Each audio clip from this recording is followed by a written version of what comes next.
Dara de la Vega. Marami akong makakontribute sa improvement ng mga shows ninyo. Especially sa news and current affairs. Miss De La Vega, what you just showed me is crap. Oh, bakit ka nakatungang? Namamangha ka ba sa kagandahan ko? Baka naman kinakalagtari mo yung cambio niya. Ew! Oh yeah! May Facebook ka? Oh yeah! May Twitter ka ba? Gusto mo talagang alagaan yung babae na dahilan kung bakit hanggang ngayon mag-isa ka pa rin?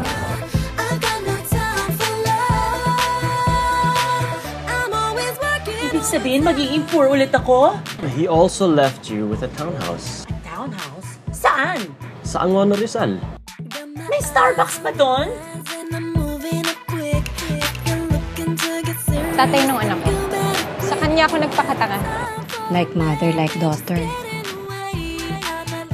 Dumating ka na sa point na wala ka ng feelings para sa isang tao. But can you call that forgiveness? I'm Dr. Carillo. Cleo Carillo. Dito ng balik namin ang pagiging gamit ni Dr. Carillo na gamitin ng mga kababaihan para lamang siya magkapera sa pamamagitan ng maling paniniwala. I will stand up for it. I beg your pardon, please. Paninindigan ko po. Baka kasi iniisip mo, gawain ko to ha.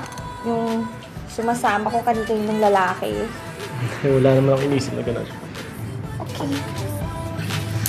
Bakit ang dami-daming vice presidents ng kumpanyang to? Hindi ba dapat isa lang? Parang beauty pageant yan, di ba? Pag ang title holder hindi nakatapos ng reign niya, ang papalit sa kanya yung first runner-up. Kaya dapat iisa lang talagang first runner-up. I know the feeling. The feeling is mutual.